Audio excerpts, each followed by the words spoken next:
출애굽기 45강 요셉의 해골이라는 제목, 본문은 출애굽기 13장, 출애굽기 13장 17절로 22절까지 교독을 하겠습니다.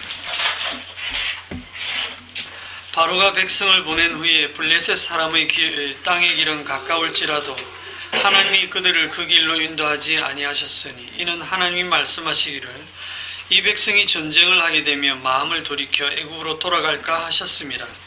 그러므로 하나님이 홍해의 광야길로 돌려 백성을 인도하심에 이스라엘 자손이 애굽 땅에서 대열을 지어 나올 때에 모세가 요셉의 유고를 가졌으니 이는 요셉이 이스라엘 자손으로 단단히 맹세하게 하여 이르기를 하나님이 반드시 너희를 찾아오시리니 너희는 내 유고를 여기서 가지고 나가라 하였음이더라.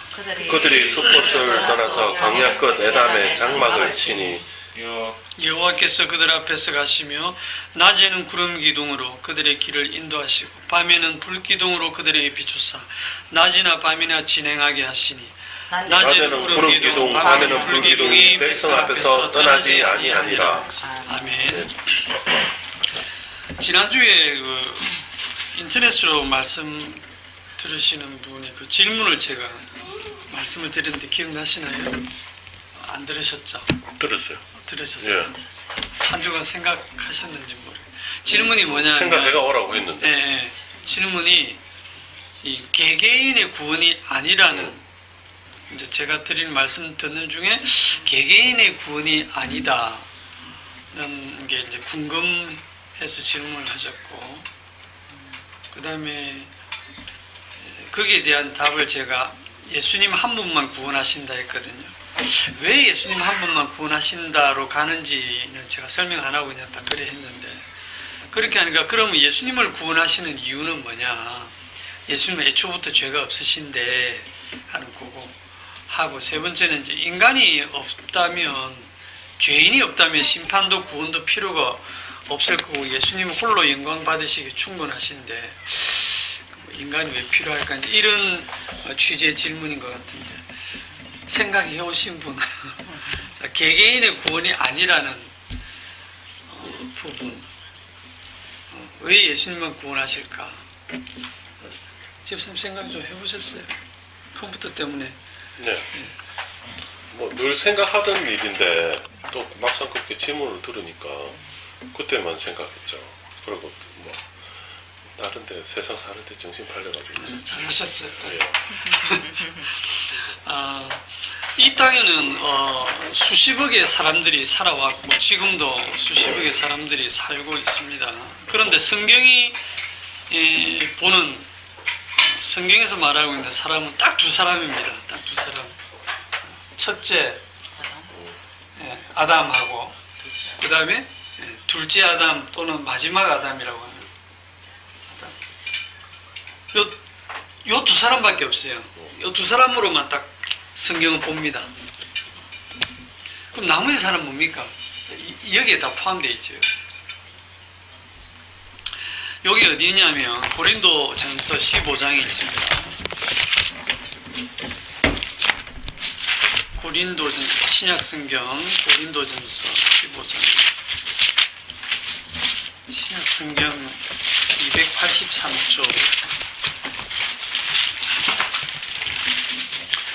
고린도전서 15장 45절.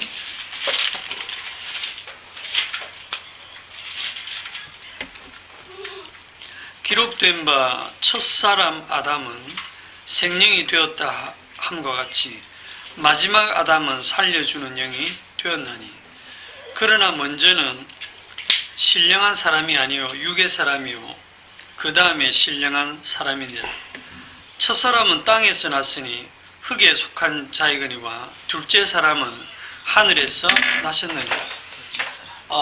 첫째 아담, 이게 우리가 아는 창세기 1장에 그 창조된 그 아담이죠.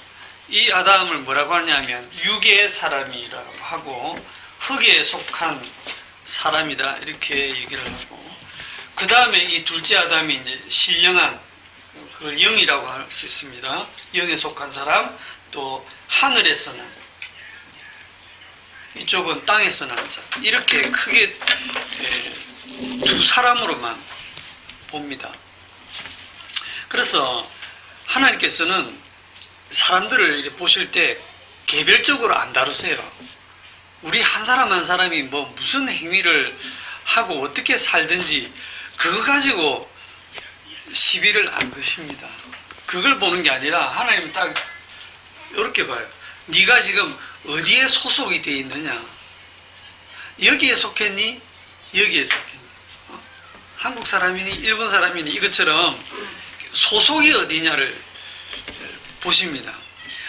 이 둘째 아담이신 예수님 안에 있는 자냐 아니면 첫째 아담 안에 있는 자냐 이거를 보는 거예요. 그 소속의 문제지 그 개인 하나하나의 어떠함에 대해서 하나님이 그 행위를 묻지 않습니다. 감사합니다. 아이고 감사합니다. 그러면 이제 이런 생각이 들죠.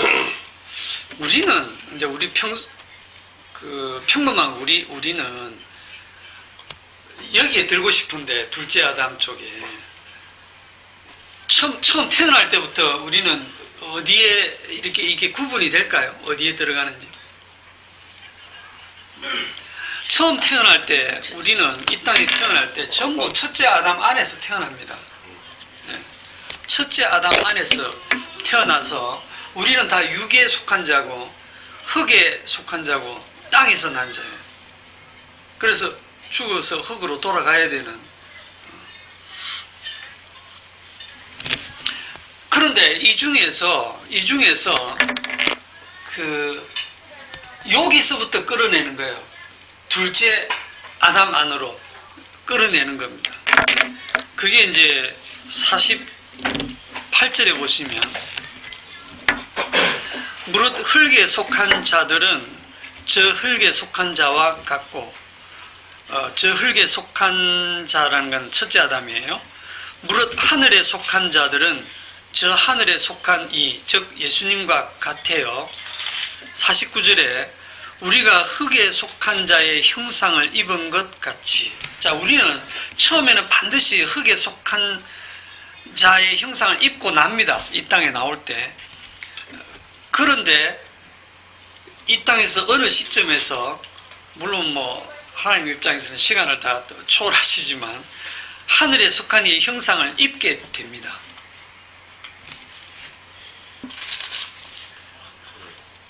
이게 뭐와 같으냐면 여기를 또 다르게 표현하면 첫째 아담을 어둠이라고 할 수 있거든요. 어둠이고 이쪽 둘째 아담을 빛이라고 할 수 있습니다. 여기가 어둠의 자식들이 여기 빛의 아들들인데 어둠에서 빛이 나오는 거예요. 이게 창조의 원리랑 똑같습니다. 창세기 1장에 빛이 창조될 때 그 앞에 뭐가 있냐면 어둠이 깔려 있죠. 어둠이 그 땅이 혼돈하고 궁하며 흑암이 깊음이 있고 하나님이 신은 수면에 운행하시리라. 하나님이 가라사대 빛이 있으라 하시며 빛이 있었고 그 빛이 어디서 나오냐면 어둠을 깨고 나오는 거예요. 그러니까 빛을 어둠이 이렇게 완전히 포위해 가지고 빛을 딱 삼키고 있는 그런 형태로 되어 있는데 그래서 다 어둠 같아 보이는데 그 칠흑 같은 어둠 속에서 그 어둠을 갈라내고 빛이 나오는 겁니다. 그러니까 어둠 속에 있는 어둠으로 전혀 구분 안 되는 그 속에서 하나님께서 빛의 자녀들을 만들어내시는 거예요. 그게 하나님의 신이 운행하시면서 성령께서 그 일을 하신다 이 말입니다. 그게 창조의 원리예요. 그러니까 창조 원리와 구원의 원리가 똑같다고 제가 말씀을 늘 드리죠. 그렇게 보시면 되겠습니다. 물론 이 세상에서 빛과 어둠에 대해서는 우리가 개념이 완전히 바뀌어 있기 때문에 어둠의 자식들이 이 땅에서는 빛의 아들로 보여요. 그러니까 정말 유대인들, 그 바리새인들처럼 말씀대로 살고 바르게 살고 있는 그들이 우리는 빛의 아들 같은데 오히려 그들이 어둠에 있는 거고 자기들이 어둠에 있다는 사실조차 모르는 것이고 우리가 그냥 겉으로 볼 때는 세리와 창기와 뭐 가늠하다 현장에서 잡힌 여자, 뭐 십자가에 달리는 강도, 우리 볼 때는 세상에서 완전히 어둠으로 살았던 그들이 그냥 주님이 피로 끌어내서 빛의 아들로 만드시는 거예요. 선악과를 먹고 난 인간들의 눈에는 뭔가 씌어가지고 이 빛과 어둠이 뒤집혀서 보입니다. 이 땅에서는. 그러니까 이제 헷갈리죠. 성경은 계시가 이렇게 점진적으로 분명해지고 점진적으로 이렇게 밝아지기 때문에 성경 전체를 보면 항상 이 두 사람을 계속 대비시키고 있습니다. 예를 들면 아브라함에게 아들이 몇 명 있습니까? 아브라함에게 두 아들이 있다고 나오죠. 물론 나중에 이제 후처를 들여가지고 뭐 또 자식을 많이 낳지만 걔들은 그 앞에 있는 두 아들 안에 다 포함됩니다. 그 두 아들이 누굽니까?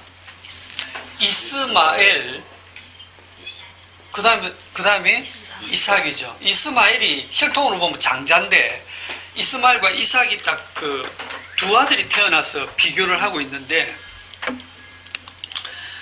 갈라디아서 4장을 보시죠. 거기 이제 갈라디아서 신약 성경 갈라디아서 4장 22절.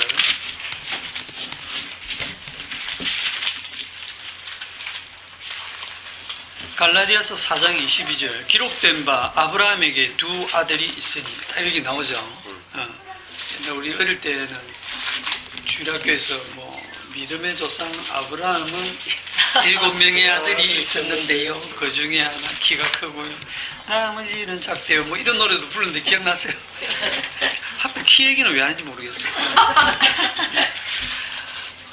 기록된 바 아브라함에게 두 아들이 있으니 하나는 여종에게서 하나는 자유 있는 여자에게서 낳다 하였으며. 야, 여기 딱 비교를 합니다. 이스마엘은 여종에게서 낳다. 이삭은 본처에게서 낳다. 이래 안 합니다. 자유 있는 여자. 이렇게 지금 표현하고 있어요. 그러면 우리 여종은 여종이구나 이렇게 쉽게 이해가 되는데, 자유 있는 여자는 누구지? 왜 본처라고도 안 하고 사라라고도 표현 안 합니다. 그냥 자유 있는 여자 이렇게 표현하고 있거든요. 23절에 보면 그게 설명되어 있습니다. 여종에게서는 육체를 따라 낳고, 자, 여종은 육체입니다. 육체를 따라 낳은 거를 전부 여종에게서 낳았다고 하는 거예요. 우리는 처음 태어날 때 육체로 혹시 안 나신 분들이 있습니까? 다 육체를 따라 낳죠. 그러니까 우리는 다 여종에게서 났어요. 우리는 다 처음에 이스마엘로 태어나는 겁니다. 우리는 처음에 다 이 첫째 아담 속에서 태어나는 겁니다. 육체를 따라 낳고, 그 다음에 그러면 자유 있는 여자는 뭡니까? 자유 있는 여자에게서는 약속으로 말미암았느니라. 약속으로 난 자를 자유 있는 여자에게서 낳았다라고 표현하는 거예요. 자유 있는 여자가 마리아인가 뭐 이런 생각할 필요가 없어요. 그냥 성경이 풀어주는 대로 보시면 됩니다. 자, 그런데 이걸 이제 사람들이 어떻게 오해를 하느냐면, 이스마엘은 여종이고 이삭은 본처에게 낳았으니까 그렇게 오해를 할 수 있기 때문에 그 다음에 나오는 거는 뭐냐면, 아브라함의 아들 얘는 육체로 따라 나면 안 되고 약속을 따라 나야 그게 이제 장자의 명분을 이어받고 복을 이어받는 그런 상속자가 되는 거죠. 그게 이삭인데, 이제 이삭이 또 아들을 낳잖아요. 이삭도 몇 명 낳아요? 딱 2명 낳죠. 누구 낳습니까? 에스와 야곱을 낳잖아요. 에스와 야곱. 그런데 이 둘이는 한 배에서 나오거든요. 리브가 본처에게서 리브가에게서 이 두 아들이 쌍둥이로 또 태어나요. 한 날 한시에 그냥. 그게 이제 로마서 9장에 보시면, 로마서 9장 10절. 계속 이제 계시가 점점 분명해지는데, 약속으로 난다는 게 뭔 뜻이냐를 또 이제 에스와 야곱을 가지고 설명하는 겁니다. 로마서 9장 10절. 그뿐 아니라 또한 리브가가 우리 조상 이삭 한 사람으로 말미암아 임신하였는데 그 자식들이 아직 나지도 아니하고 무슨 선이나 악을 행하지 아니한 때에 택하심을 따라 되는 하나님의 뜻이 행위로 말미암지 않고 오직 부르시는 이로 말미암아 서게 하려 하사. 요게 약속의 내용입니다. 약속이 뭐냐면 행위로 말미암지 않는다는 거예요. 이 사람 하나하나의 그 행실을 가지고 복을 이어받는 게 아니라 그 약속이 뭐냐면 하나님이 택하신다는 겁니다. 태어나기도 전에 무슨 선이나 악을 행하기도 전에 택하신다는 거예요. 12절 리브가에게 이르시되 큰 자가 어린 자를 섬기리라 하셨나니 기록된 바 내가 같이 읽어봅시다. 기록된 바 내가 야곱은 사랑하고 에서는 미워하였다 하심과 같으니라. 아멘. 하나님은 하나님이 창조한 모든 사람을 사랑하신다. 그렇지 않습니다. 내가 야곱은 사랑하고 에서는 미워하였다. 이유가 뭔데요? 주님이시니까. 일방적인 주님의 선택으로 사랑을 표현하기 위해서 야곱을 선택하시고 주님의 그 미움을 나타내기 위해서 에스를 선택을 하신 거예요. 그런데 이 땅에서 사는 모습을 보면 에스가 훨씬 사랑받을 모습으로 살거든요. 하나님의 사랑을 입었다라고 하는 야곱은 완전 개차반으로 살죠.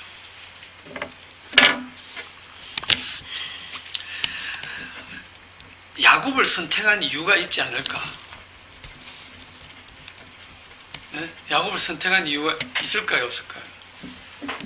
야곱을 선택한 이유가 야곱에게 없어요. 정말 없습니다. 제가 옛날에 이런 얘기도 한번 드리는 것 같은데 범일교회 처음 다닐 때 열심히 성경 공부한다고 그때 우리 담임 목사님한테 크로스웨이 성경 공부를 하면서 아브라함에 대해서 배울 때 제가 궁금해가지고 하나님 왜 하필 아브라함을 선택하셨습니까? 이래 물었을 때 그 목사님 답변이 아브라함은 영적 분별력이 있었던 것 같다. 이렇게 얘기를 했거든요. 영적인 분별력이 있었다. 하나님께서 이 사람을 쭉 찾다 보니까 아브라함이 좀 분별력이 있는 놈이구나. 요 놈을 뽑으면 쓸만하겠다 해서 그게 우리 전부 인간적인 생각이거든요. 아브라함은요 영적 분별력이 있는 사람이 아닙니다. 아브라함이 삶을 보면 개차반이에요. 아버지와 함께 우상 섬기고 살던 아무 생각 없던 사람을 그냥 뽑은 겁니다. 하나님의 일방적인 선택이라고 하는 말은 행위로 말미암지 않는다. 사람을 안 본다. 이 말은 그 사람의 행위, 선한 행위든 악한 행위든 그걸 안 본다. 그런 얘기거든요. 자, 그러면 지금 보세요. 지금까지 계속 첫째 아담과 둘째 아담 안에, 첫째 아담 안에 이스마엘 들어가고 둘째 아담 이삭 넣고 그 다음에 에서와 야곱 가지고 또 두 사람을 다 비교해서 설명을 하죠. 하나님은 야곱을 사랑하고 야곱을 구원하기로 작정을 하신 거예요. 그럼 야곱도 사실은 처음에는 에서와 똑같은 육에 속한 사람으로 태어나죠. 야곱도 행위를 의지합니다. 자기가 철저하게 자기 행위를 의지해요. 창세기 31장 42절에 보면 하나님의 사랑을 돋보이기 위해서 오히려 야곱은 더욱더 하나님의 사랑받을 만한 자격이 없는 모습만 보이면서 살거든요. 창세기 31장 42절. 야곱이 외삼촌 집에서 이제 그 부를 상당히 모아가지고 외삼촌을 피해서 도망가다가 이제 외삼촌이 추격에 와서 잡혀가지고 하는 얘기입니다. 42절에. 우리 아버지의 하나님 아브라함의 하나님 곧 이삭이 경유하는 이가 나와 함께 계시지 아니하셨더라면 외삼촌께서 이제 나를 빈손으로 돌려보내셨으리다마는 하나님이 내 고난과 내 손의 수고를 보시고 어젯밤에 외삼촌을 책망하셨나이다.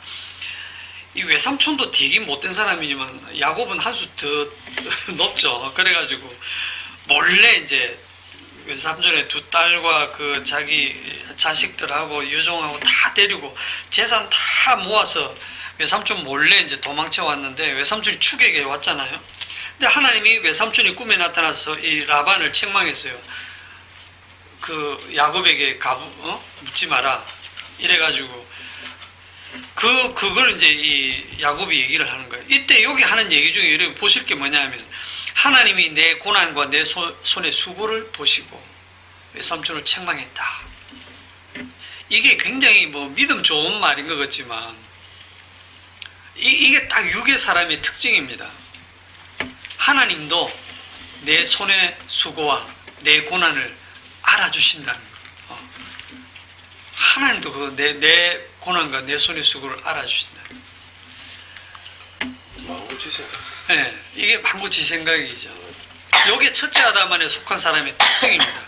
그 모습을 그대로 지금 성경에서 보여주고 있습니다. 그런데 이 야곱이 언제 변합니까? 야복강에서. 야복강에서 변하죠. 외삼촌을 돌려보내고 나니까 이제 걱정이 뭐냐면 앞에서 자기 형이 에스가 화가 나서 이제 저놈 죽이겠다고 했던 그 에스가 400명의 군사를 거느리고 마중을 나오는 거예요. 이거 400명을 데려온다는 건 완전히 박살내겠다는 뜻이잖아요. 동생을 마중오는데. 그러니까 야곱이 너무 답답한 겁니다. 막 두려운 겁니다. 믿음이 어디 있습니까? 두려워 죽겠는데. 그래서 항상 자기 꾀로 사는 사람이 때를 나누잖아요. 제일 앞에 두 여종과 여종의 자식들. 그거는 제일 먼저 죽어도 돼. 그 다음에 두 번째에 자기가 좀 덜 사랑하는 레아와 그 자식들. 그 다음에 자기가 제일 사랑하는 라헬과 요셉 베냐민 제일 뒤에. 그 다음에 지는 더 뒤에. 한 때를 치면 그 다음 때는 피하리라. 이런 생각으로. 그리고 그 앞에는 예물을 한 번 보내는 게 아니고 예물을 몇 대를 종들을 시켜서 보내면서 혹시나 형의 마음이 누그러질까 싶어서. 그리고 얘는 지 혼자 뒤에 딱 남은 겁니다. 야복강. 지는 안 건너고 딱 남아있을 때 그 밤중에 어떤 낯선 사람이 와가지고 이 야곱과 싸우거든요. 야곱은 갑자기 자기를 형이 자격을 보냈는 걸 생각하고 밤새 이제 막 씨름하고 치고받고 싸운 거예요. 야곱도 힘이 꽤 셉니다. 그래가지고는 새벽녘이 돼가지고 이제 그 사람이 가려고 하는데 보니까 그 사람이 이 야곱을 못 이길 것 같으니까 이제 환도비를 쳐가지고 완전히 다리 병신을 만들죠. 왜 못 이기겠습니까? 이기는데 지주는 거죠. 이 야곱이 밤새 씨름하다가 새벽녘에 보니까 자기가 지금 누구랑 싸웠는지를 아는 겁니다. 아, 내가 지금까지 하나님과 싸웠구나. 그러면서 울면서 이제 복을 달라고 빌죠.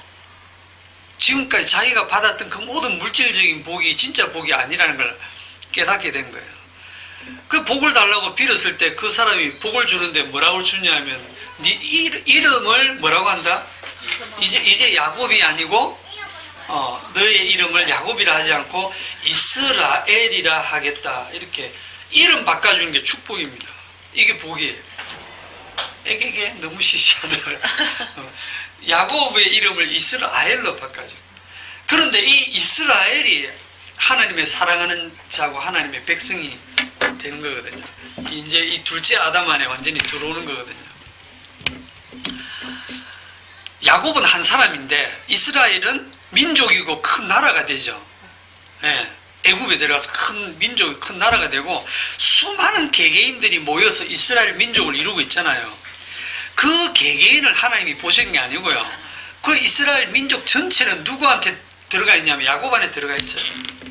하나님이 야곱을 사랑하신다 이 말은 이스라엘 전체를 사랑하시는 거예요.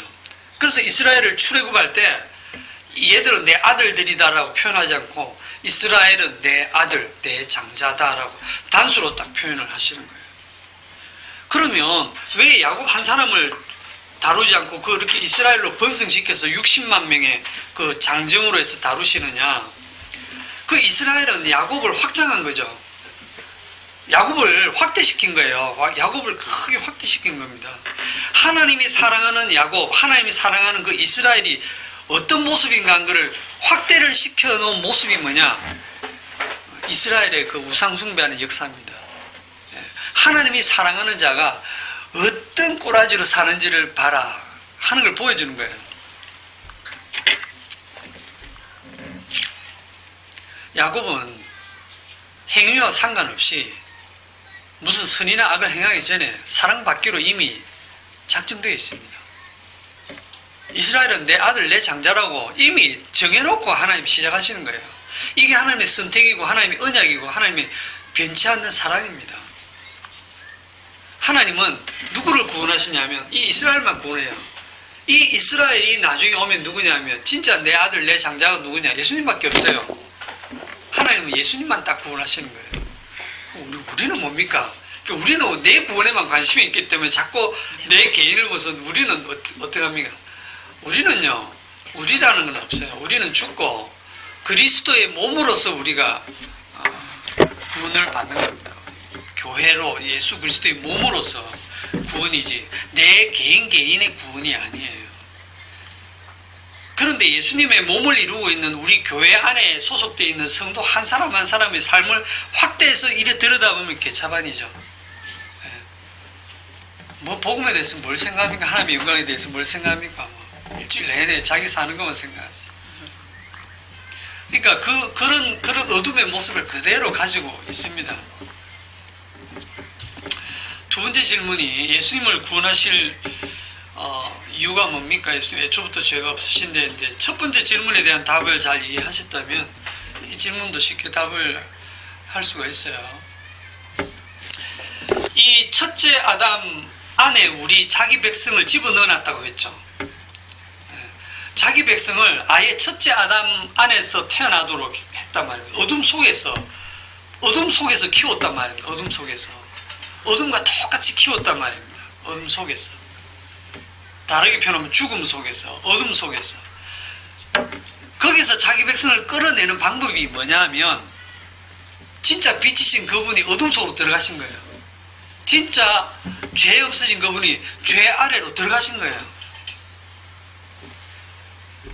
지옥으로 뛰어드신 거예요. 그분이 하늘에 계신 그분이 뭐 비유가 늘 제가 할 때마다 적절하지는 않지만 굳이 한다면 우리가 영화 같은 거 보면 이제 이 절벽에 신부가 막 이렇게 매달려 있는데 신랑이 막 신부를 손을 잡고 이렇게 끌어올리는데 잘못하면 떨어지면 저 절벽 밑에가 지옥이라고 칩시다.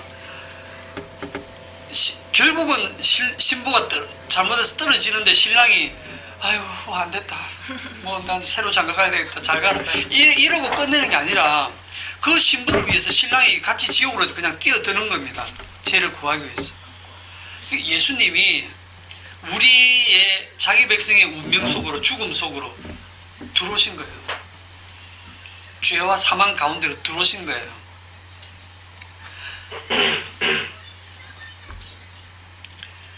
그래서 죽으신 겁니다. 예수님이 십자가를 지시고 죽으실 수 있는 몸으로 오셔서 진짜 죽어버리신 거예요. 그래서 그 사도신경에도 보면 그 지옥으로 내려갔단 말이 있잖아요. 그죠? 지옥으로 내려가셨어요. 완전히 지옥 바닥으로 떨어지셨어요. 하나님 아버지가 구원하지 않으면 그게 갇혀 있는 겁니다. 그런데 성경에 보면 하나님께서 예수님을 부활시켰다, 살리셨다라고 되어 있어요. 그가 사망에 매여 있을 수 없음이더라고. 그를 살려내셨는데 그 예수님이 살아나오면서 붙들고 나오는 게 자기 신부를 데리고 나오는 거예요. 우리 교회를 자기 백성을 데리고 같이 부활해서 나오는 거예요. 그러니까 예수님이 구원받을 필요가 없죠. 거기 안 뛰어들었으면 죄와 죽음 가운데를 안 뛰어들었으면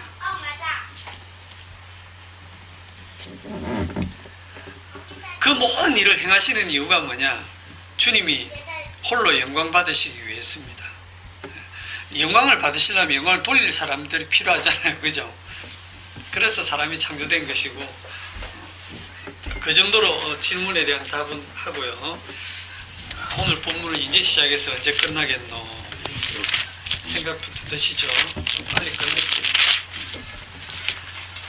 출애굽기 13장, 오늘 제목이 요셉의 해골인데 19절에 보면 모세가 요셉의 유고를 가졌습니다. 출애굽에 나오는데 지금 들고 나올 게 얼마나 많겠습니까? 중요한 게 광야로 나오는데 그 몇 달 걸어가야 될 여행길에, 그런데 모세가 해골을 들고 나온다 이 말입니다. 모세가 지금 백성들 제일 앞장서 가지고 있는데 거기서 해골을 딱 들고 가면 위에서 내려다보면 그 그림이 어떤 그림이냐면 해골이 이스라엘 백성들을 다 지금 인솔에 나오는 그런 그림이에요. 죽은 사람. 죽은 해골이, 죽은 사람이, 우리가 생각할 때는 죽은 사람이 뭘 하겠노? 십자가에 죽어버린 예수님이 뭘 하겠노? 자기가 죽어버렸는데 자기도 구원하고 남도 구원해봐라 이렇게 사람들이 놀리잖아요. 밑에서 네가 죽어버리면 네가 죽어버렸는데 네가 무슨 남을 구원하냐? 너 자신도 구원하고 우리도 구원해보라. 그럼 우리가 믿겠노라 이렇게 희롱하잖아요. 그런데 그분이 그 말을 다 무시하고 그냥 죽어버리신 거예요. 그런데 그냥 그 죽어버리신 그 죽음이, 그 예수님의 죽으심이 다른 죽은 자들을 살려낸단 말입니다. 이 원리가 첫째 아담 안에서 다 죽은 우리를 살리기 위해서 둘째 아담이신 그분이 이 죽음 속으로 뛰어들어오셔가지고 그 죽으심이 죽으셔가지고 그 죽은 자가 되셔가지고 이 죽은 자가 다른 죽은 자들을 살려내는 그 원리를 지금 이 성경에서 지금 보여주고 있는 겁니다. 아무 의미 없이 해골 들고 나오는 게 아니에요.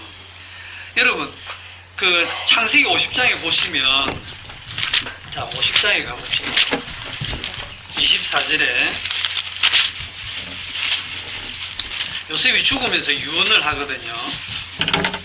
50장 24절.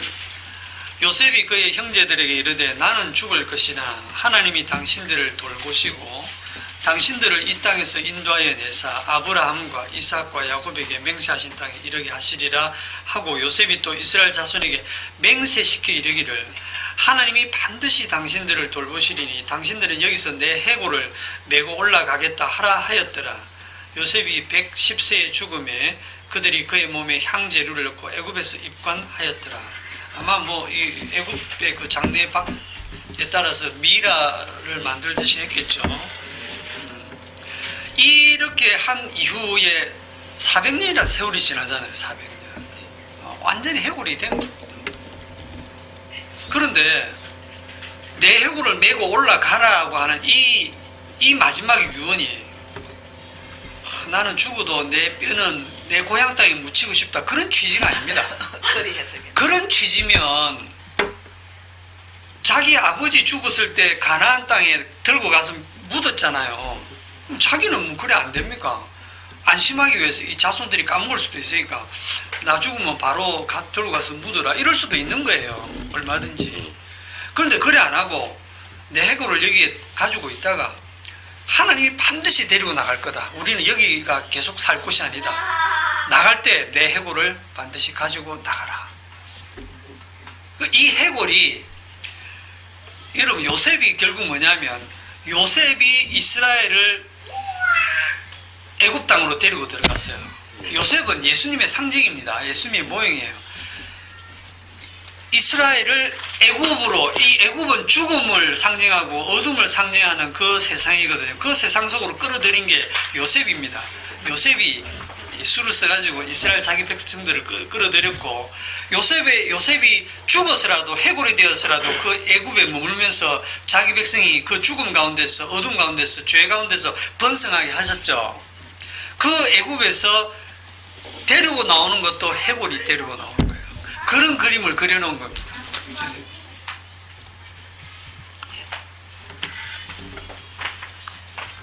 죽은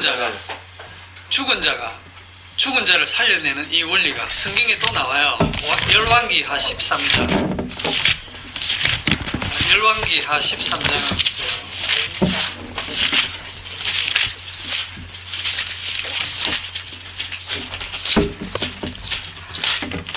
열왕기하 13장 20절. 엘리사가 죽으니 그를 장사하였고 해가 바뀌며 모압 도적대들이 그 땅에 온지라. 마침 사람을 장사하는 자들이 그 도적대를 보고 그의 시체를 엘리사의 묘실에 들이던지매 시체가 엘리사의 뼈에 닿자 곧 회생하여 일어섰더라. 무슨 이런 황당한 기록이 있습니까, 성경에? 엘리사가 누구냐면 엘리야 다음으로 기적을 행한 그 엘리사 선지자 아시죠? 그 엘리사 선지자가 죽었습니다. 그를 장사 지냈고 그 뭐 이스라엘에서는 날이 덥고 하니까 빨리 부패됩니다. 그래서 엘리사가 이제 뼈만 남은 상태에 마침 모압 도적대들이 그냥 그 땅에 들이닥치니까 장례를 치르던 사람들이 있었는데 그 도적대를 보고 너무 마음이 급해가지고 얘를 묻어야 될 무덤까지 못 가고 그냥 근처에 있는 엘리사의 묘실을 열고 거기는 이제 동굴처럼 돼 있잖아요. 그 묘실에다가 그냥 시체를 막 집어 던지고 도망간 거예요. 던졌는데 이 시체가 또르르 굴러서 갔는데 엘리사의 뼈에 탁 닿은 거예요. 닿았는데 일어났다 이 말입니다. 회생했다 이 말입니다. 믿거나 말거나 믿거나 말거나입니까? 이게 지금 뭔 얘기하느냐 바로 이거예요. 죽은 자가 죽은 자를 살리는. 죽은 엘리사가 이 지금 엘리사에게 성령의 능력이 있잖아요. 그죠? 엘리사가 살아있다고 엘리사가 일을 하는 것도 아니고 엘리사가 죽었다고 일을 안 하는 것도 아니에요. 그거 지금 보여주는 거예요. 이게. 죽은 자도 엘리사의 뼈에 닿으면 살아난다. 이 기록 보고 여러분들이 지금 이스라엘 땅에 가서 엘리사 뼈 찾으러 다니시면 안 됩니다. 이 뼈가 무슨 효험이 있구나. 야, 이 뼈에 닿기만 하면 죽어도 살아나는데 내 이 불치병도 낫겠구나 하고 이 뼈를 찾아다니는 사람들이 있을지 모르겠는데 찾아도 아무 소용없어요. 지금은 아무 효험이 없습니다. 이 기록 하나 하려고 잠깐 그런 일이 있었던 거예요. 그리고 이 엘리사의 뼈에 꼭 닿아야 되나? 그 뒤로 가면 이제 안 닿고도 일어나는 일이 있습니다. 마태복음 27장. 마태복음 27장 가면 굉장히 이상한 또 기록이 있거든요.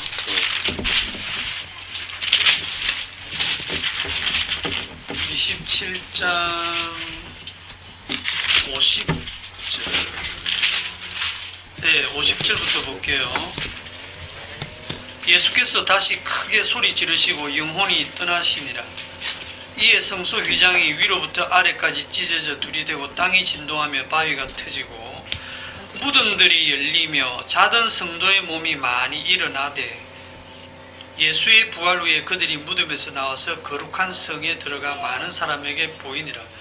이 구절이 되게 이상하죠? 예? 이것도 그 시범 케이스로 하나님 보여주시는 거거든요.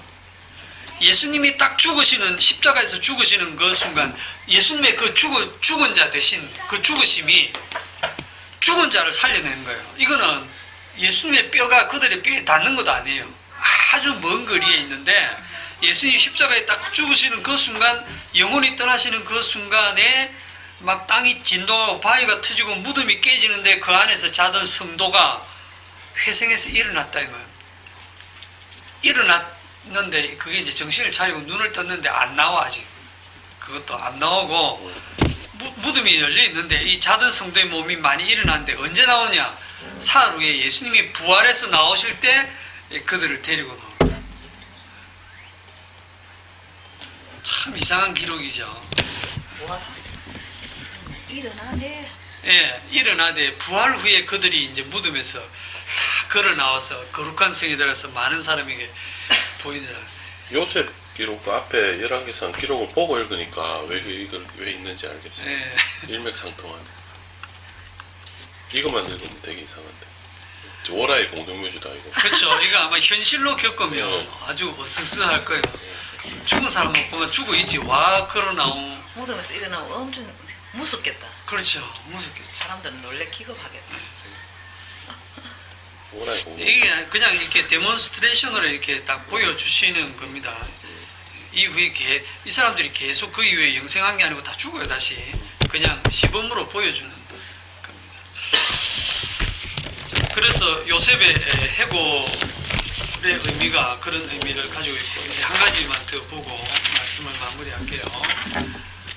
13장 17절에 바로가 백성을 보낸 후에 블레셋 사람의 땅의 길은 가까울지라도. 그래서 이스라엘의 그 지도를 이래 보면 이렇게 지중해가 이래 있고 뭐 이렇게 생겼나요? 여기가 이스라엘 가나안 땅이고 여기가 애굽 땅이고 여기가 시내 광야고 이러면 여기가 홍해 바다고 이러면 여기 고센 땅이 여기 있으면 고센 땅에서 이 해변길을 따라서 이렇게 가면 아무리 오래 걸려도 한 달이면 갑니다. 장사꾼들은 일주일에 왔다 갔다 합니다. 발 빠르게. 그래 이 길이 잘 닦여 있어요. 무역로기 때문에. 해변길 경치도 얼마나 좋습니까? 경치 보면서 노래 부르면서 가면 일주일이면 가는 거리예요. 그런데 그 많은 장정들을 사람들을 데려가면 뭐 아무리 길어도 한 달이면 가나안 땅 갑니다. 그래서 이스라엘 사람들 나올 때 굉장히 쉽게 생각했죠. 한 달이면 뭐 아무리 고생해도 한 달이면 저기 간다. 여기 부산에서 그냥 어디 속초 정도 간다 이렇게 생각하시면 돼요. 해변길 따라 쭉 천천히 걸어간다.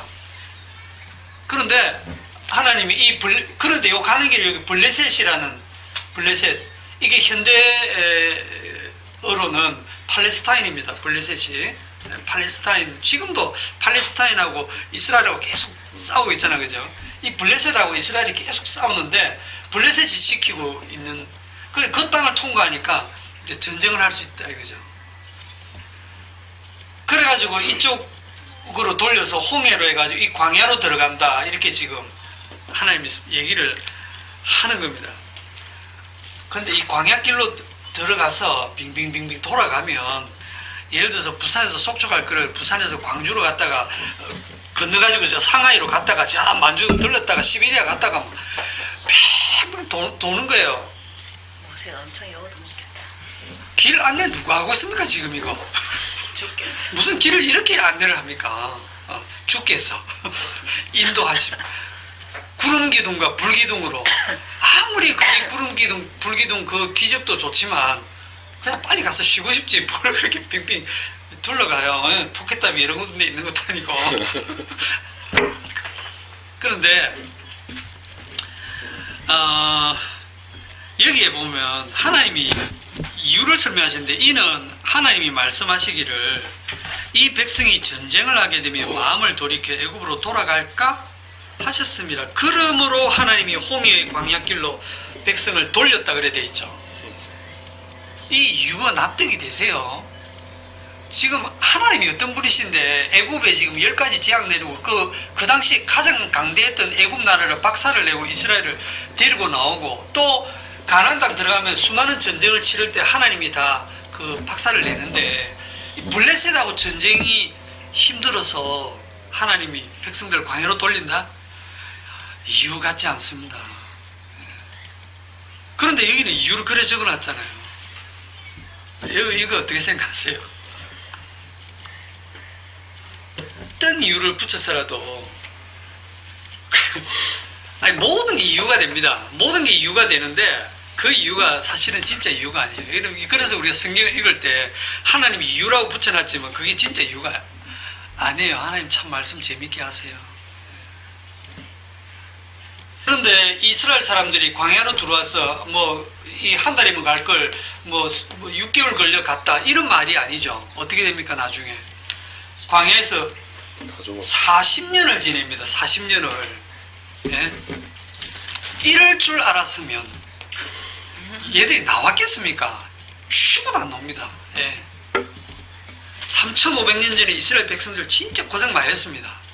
여러분 그때 안 태어난 게 감사하지 않습니까? 40년을 광야에서 한번 지내보세요. 출애굽기 3장에 보시면 이미 정해져 있습니다. 출애굽기 3장 10절에 모세를 보낼 때 이렇게 말씀하세요. 이제 내가 너를 바로에게 보내어 너에게 내 백성 이스라엘 자손을 애굽에서 인도하여 내게 하리라.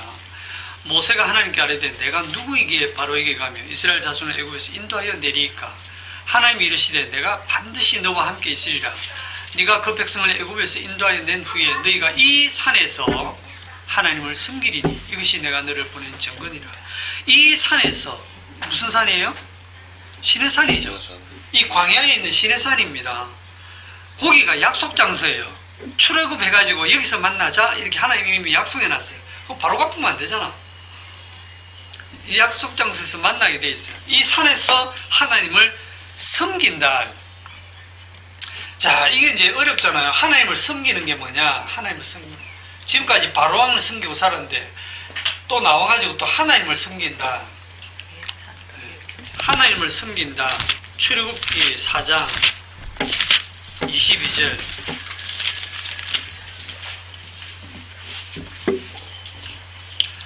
출애굽기 4장 22절.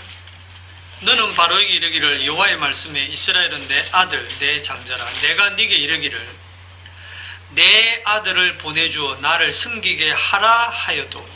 이거거든요. 내 아들을 보내주어 나를 섬기게 하라 하여도. 내 아들, 하나님의 아들이죠. 하나님의 아들은 뭐다? 하나님을 섬긴다 이래 돼 있죠. 하나님의 아들은 하나님의 아들을 섬긴다. 그러면 보세요. 이스라엘을 하나님의 아들이라 해놓고 불러내서 이 광야에서 하나님을 섬긴다는 게 뭔지를 지금 보여주려고 하는 거죠. 그렇죠. 하나님을 섬기는 게 뭔지를 보여주려고 합니다. 어떤 목사님 설교를 들으니까 이 부분을 광야에서 40년간 왜 하나님이 뺑뺑이 돌리셨느냐, 이스라엘 백성들을 아주 강대한 군대를 만들기 위해서 뭐 훈련시켰다 이런 말도 있고, 하나님이 누군지를 알게 하기 위해서 그랬다는 것도 있고.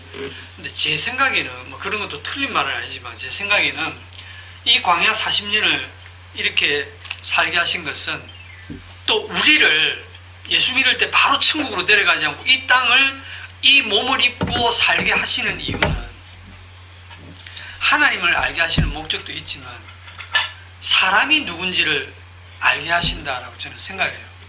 너 자신이 누군가, 너 자신이 누군데 하나님 너를 사랑하시고 구원하셨느냐를 우리의 죄를 더 깊이 깨달아 알게 하기 위해서, 그렇게 알면 알수록 주님의 사랑의 그 넓이와 깊이와 높이를 더 알게 되거든요. 그거 아니면 이 땅에서 고생하면서 살게 하실 이유가 없어요. 광야 40년을 뺑뺑이 돌리실 이유가 없는 거예요. 그래서 제가 옛날에 학교 다닐 때 선생님 이름 기억 안 나는데 그 선생님 말씀만 기억나요. 사람이면 사람인가, 사람다운 사람이라야 사람이니라. 그때는 제가 중학생으로서 와, 참 멋진 말이다 이래 들었는데, 지금 생각해보면 그 선생님이 사람이 누군지를 알고 얘기하시는 건가? 이런 생각이 들어요. 사람다운 사람이 뭐지? 라고 했을 때 그냥 우리가 그냥 생각하는 게 뭐냐면 그냥 예의 바르고, 그죠? 은혜를 알고 뭐 이런 윤리 도덕적으로 반듯한 그런 사람을 딱 상상하게 돼 있어요. 그거 사람 아닙니다. 그거 성경이 말하는 사람이 아닙니다. 자, 성경이 말하는 사람이 뭐냐? 신명기 8장. 신명기 8장 2절.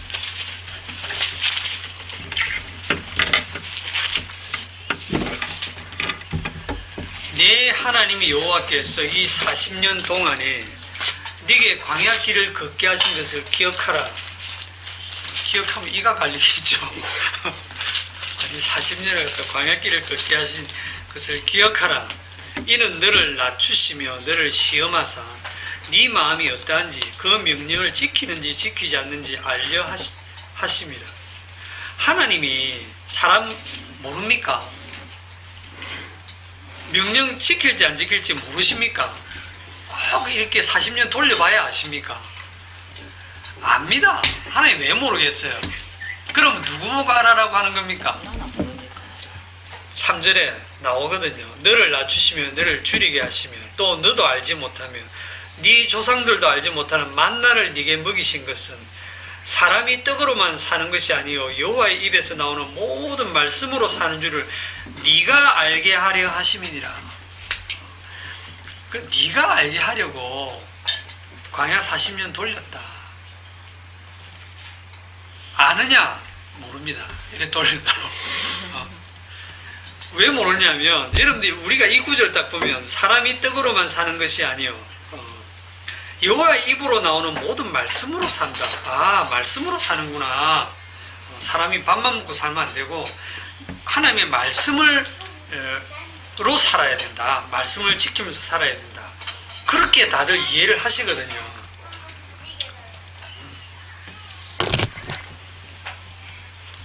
그 뒤에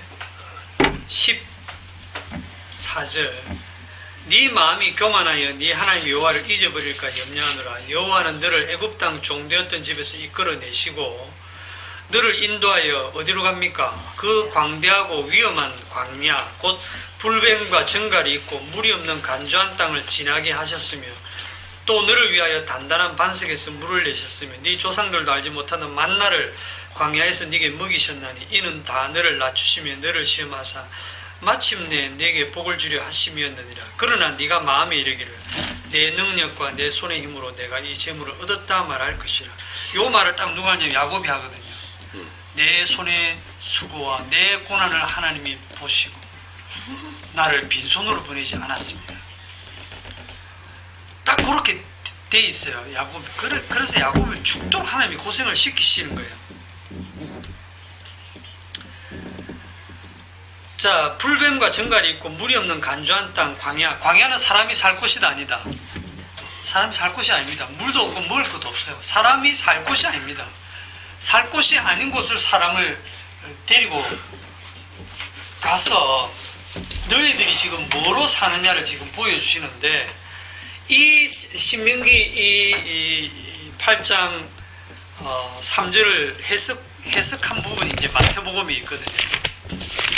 마태복음 4장으로 가겠습니다. 마태복음 4장 1절 그때 예수께서 성령에게 이끌리어 마귀에게 시험을 받으러 광야로 가사. 자, 그때 예수께서 구약으로 가면 이스라엘입니다. 성령에게 이끌려 구약으로 가면 불기둥과 구름기둥이에요. 마귀에게 시험을 받으러 광야로 가사. 하나님이 성령이 구름기둥과 불기둥을 인도해서 지금 광야로 가죠. 그런데 마귀에게 시험을 받으러 간다 이랬어요. 성령에게 이끌려서 마귀에게 시험을 받으러 가요. 마귀가 예수님을 시험한다고 하니까 이상하게 생각하지 마시고 이 마귀가 예수님께 이용당하고 있는 겁니다. 너는 마귀 짓을 해라 하고 지금. 예수님하고 마귀는 상대가 안 돼요. 마귀가 마귀 짓을 하도록 예수님이 마귀도 창조를 하신 겁니다. 2절에 40일을 밤낮으로 금식하신 후에 이스라엘 자손들은 광야에서 얼마나 있었죠? 40년을 있었어요. 그걸 팍 줄여서 예수님은 지금 40일을 밤낮으로 금식했어요. 아무것도 안 먹었어요. 예. 민수 한 끼 안 먹으니까 배 엄청 고프죠? 한 몇 끼 안 굶으면 봐라. 한 40일을 굶으면 어떻게 되는지. 시험하는 자가 예수께 나와서 이르되 네가 만일 하나님의 아들이다. 자, 여기 보면 만일 네가 누구라면 하나님의 아들이라면 이렇게 딱 붙여요. 마귀가 진짜 시험하는 데는 도사입니다. 네가 만일 하나님의 아들이라면 이 돌들로 떡덩이가 되게 하라. 너 그렇게 할 수 있지 않느냐? 배고파 죽겠잖아. 떡 만들어 먹어라. 이렇게 딱 하니까 예수님이 방금 우리가 읽었던 신명기 기록을 딱 가져오죠. 예수께서 대답하여 이르시되 기록되었으되 사람이 떡으로만 살 것이 아니요 하나님의 입으로 나오는 모든 말씀으로 살 것이라 하였느니라. 예수님이 지금 뭐라고 대답하냐면 사람이 이렇게 대답하죠. 이거 제가 몇 번 얘기하는데 반복을 자꾸 해요.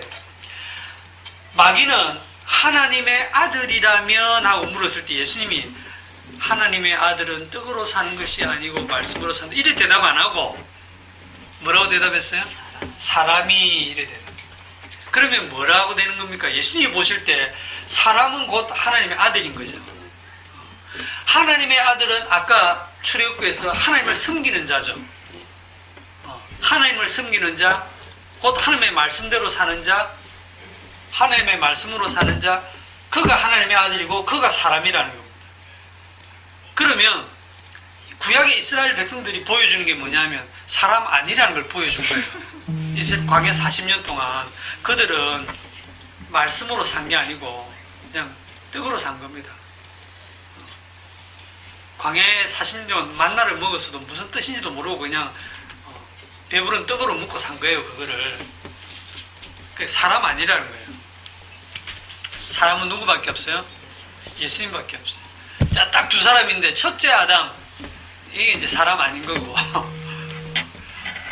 둘째 사람, 둘째 아담, 이게 진짜 하나님이 창조한, 새로 창조한 사람, 하나님 목적한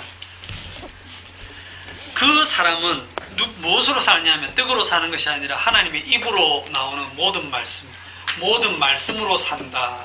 이렇게 말씀드리는 순간 사람들은 어떻게 생각하냐면, 아, 밥만 먹고 사는 게 아니고 교회 다니면서 말씀도 듣고 말씀을 순종하고 그렇게 살아야 되겠구나 라고 생각을 딱 해요.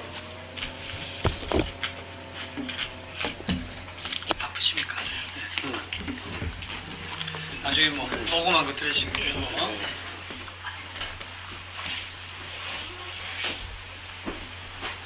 이 말씀을 제대로 풀지 않으면 여러분들이 100이면 100 다 오해를 해요. 그래서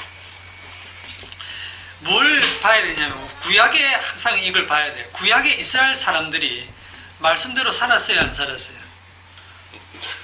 무슨 네, 말씀이죠? 처음에는 말씀대로 못 살고 우상숭배하고 하다가 망했잖아요, 그죠? 그렇지만 포로로 돌아온 후에는 정말 에스라와 느헤미야 이 종교개혁 운동하면서 말씀으로 돌아가자. 오직 말씀으로 돌아가자. 해가지고 말씀대로 살았단 말입니다. 예수님 오는 그 당시에 유대인들은, 그 바리새인들은 율법에 대해서 흠이 없을 정도로 날 때부터 정확하게 말씀대로 살았어요. 그렇다면 그들이 사람이죠. 이 말씀대로 하면 그들이 일바로 사람이 되고 그들이 진짜 하나님의 아들이 되는 거죠. 그런데 그들을 가지고 예수님이 하나님의 아들이 하지 않고 너희들은 독사의 자식들이다. 뱀의 후손이다. 첫째 아담 안에서 난 자들이 다 뱀의 후손입니다.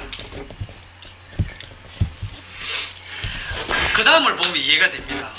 예수님이 지금 사람이 떡으로만 살 것이 아니고 하나님의 입으로 나오는 모든 말씀으로 산다라고 하니까 마귀가 딱 바로 예수님을 성전 꼭대기에 세우고 뭐라고 하냐면, 네가 만일 하나님의 아들이거든 뛰어내리라 기록되었으되.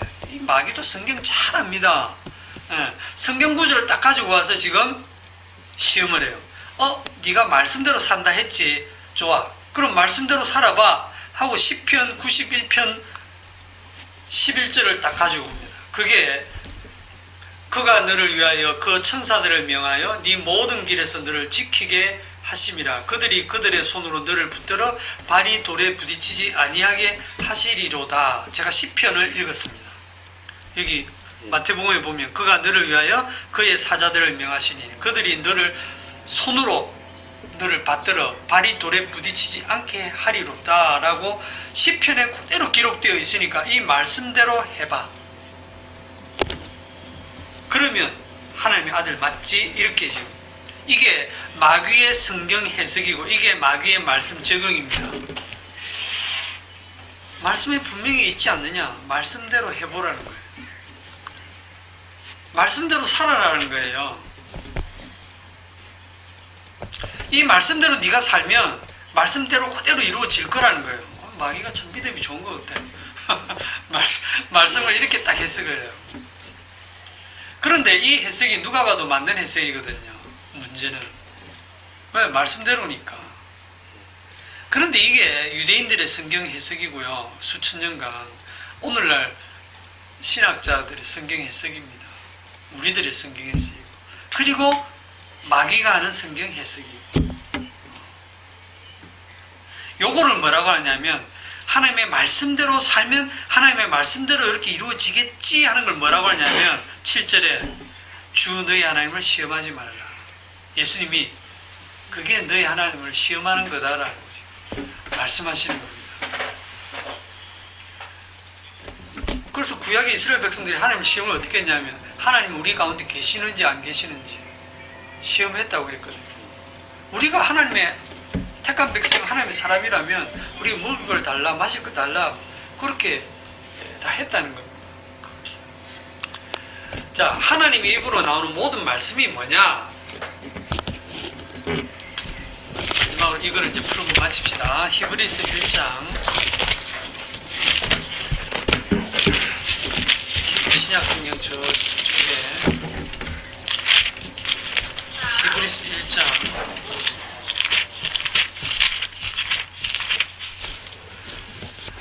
1절 옛적의 선지자들을 통하여 여러 부분과 여러 모양으로 우리 조상들에게 말씀하신 하나님이 이 모든 날 마지막에는 아들을 통하여 우리에게 말씀하셨으니 이 아들을 만유의 상속자로 세우시고 그로 말미암아 모든 세계를 지으셨느니라. 자, 옛적에 구약에 선지자들을 통해서 여러 부분과 여러 모양으로 우리 조상들에게 계속 말씀을 하나님이 하셨다, 그죠?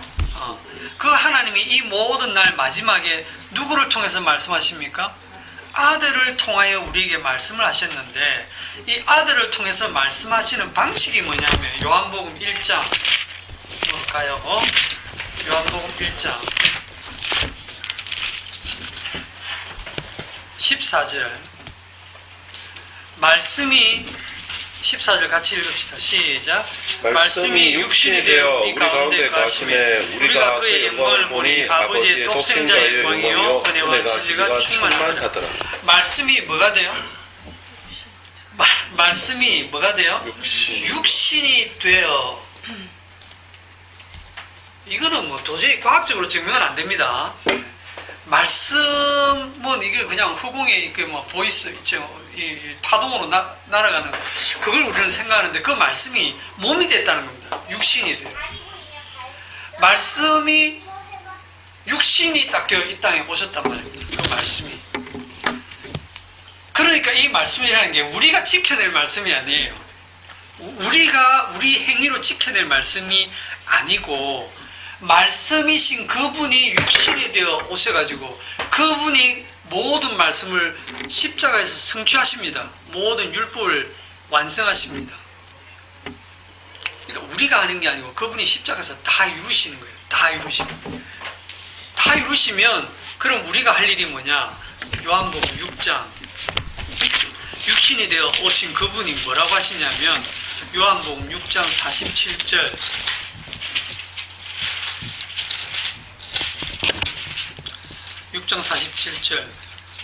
진실로 진실로 너에게 이르노니 믿는 자는 영생을 가졌나니 곧 내가 생명의 떡이니라. 너희 조상들은 광야에서 만나를 먹어서도 죽었거니와 이는 하늘에서 내려오는 떡이니. 예수님 본인을 가리킵니다. 나는 하늘에서 내려온 떡이다. 사람으로 하여금 먹고 죽지 아니하게 하는 것이니라. 여러분, 광야의 이스라엘 백성들에게 40년간 만나를 먹이신 목적이 뭐냐 하면 예수님이 생명의 떡인 걸 설명하려고요. 하늘에서 내려온 생명의 떡이다. 만나를 먹고 광야에서 살았지. 그런데 그걸 먹고 살아도 죽었지. 죽었지만 나는 하늘에서 내려오는 생명의 떡이다. 나를 먹는 자는 영원히 죽지 아니한다. 51절 나는 하늘에서 내려온 살아있는 떡이니 사람이 이 떡을 먹으면 영생하리라. 내가 줄 떡은 곧 세상의 생명을 위한 내 살이니라 하시니라. 무슨 말씀이세요? 52절에 그러므로 유대인들이 서로 다투어 이르되 이 사람이 어찌 능히 자기 살을 우리에게 주어 먹게 하겠느냐. 유대인들도 이해가 안 됩니다. 아니 이 사람이 무슨 소리 하는 거야 지금. 살아있는 자기의 살을 우리에게 주어서 먹게 하겠다니. 예수께서 이르시되 내가 진실로 진실로 너희에게 이르노니 인자의 살을 먹지 아니하고 인자의 피를 마시지 아니하면 너희 속에 생명이 없느냐. 나 잡아 먹으라. 내 살을 먹고 내 피를 마시는 자는 영생을 가졌고 마지막 날에 내가 그를 다시 살리리니. 내 살을 먹고 내 피를 마시는 자는 영생을 가졌다. 이 말은 예수님과 이제 한 몸이 되는 겁니다. 그죠? 예수님과 한 몸이 되는 거예요. 내 살은 참된 양식이요 내 피는 참된 음료로다. 내 살을 먹고 내 피를 마시는 자는 내 안에 거하고 나도 그의 안에 거하나니. 여러분, 이렇게 얘기하는 게 유대인들이 어떻게 하냐면 그 66절에 그때부터 그의 제자 중에 많은 사람이 떠나가고 다시 그와 함께 다니지 아니하더라. 제자들이 전부 실족해가지고 떠납니다. 그게 60절에 보면 제자 중에 여럿이 듣고 말하되 이 말씀은 어렵도다. 누가 들을 수 있느냐 한데 예수께서 제 아들의 이 말씀에 대해서 수근거린 줄 아시고 이러시되 이 말이 너희에게 걸림이 되느냐. 그러면 너희는 인자가 이전에 있던 곳으로 올라가는 것을 본다면 어떻게 하겠느냐. 살리는 것은 영이니 육은 무익하니라. 내가 너희에게 이르는 말은 영에서 나오는 말이지 그게 생명이다. 지금 그 얘기를 하시는 거거든요. 지금 이걸 사람들은 자꾸 육으로 받아들이는 거예요. 내 살을 먹고 내 피를 마시라고 하니까 지금 살아있는 그 예수님 살을 뜯어먹고 마셔야 되는가 이렇게 생각하는데, 내가 만약에 원래 있던 하늘로 올라가 버리면 못 잘 건데 예수님이 지금 그렇게 말씀하시는 거예요. 그럼 도대체 어떻게 예수님의 살을 먹고 예수님 피를 어떻게 마십니까? 어떻게 해요? 그게 56절이거든요. 내 살을 먹고 내 피를 마시는 자는 내 안에 거하고 나도 그의 안에 거하나니.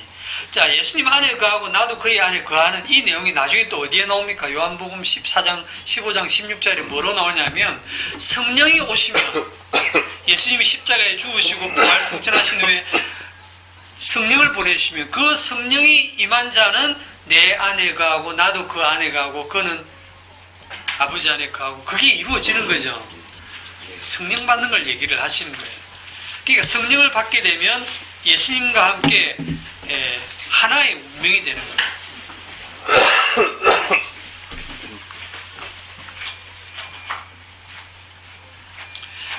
정리하겠습니다.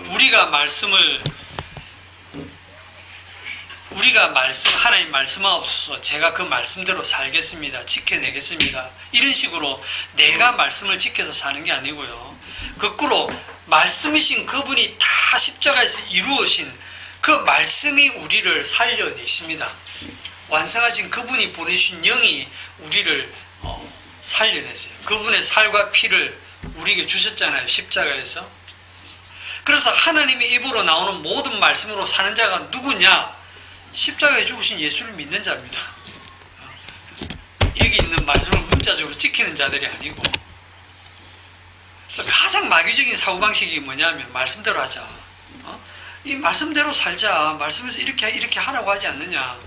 말씀대로 해야 산다 라고 하는 것이 가장 마귀적인 해석이고 마귀적인 사고방식이에요.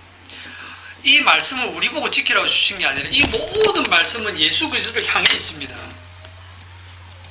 그 예수 그리스도가 주가 되시고 그 주님이 우리를 살리신다라고 하는 것을 성경 전체에 대해서 오늘 말씀하고 있는 것입니다. 여기까지 합시다. 기도합시다.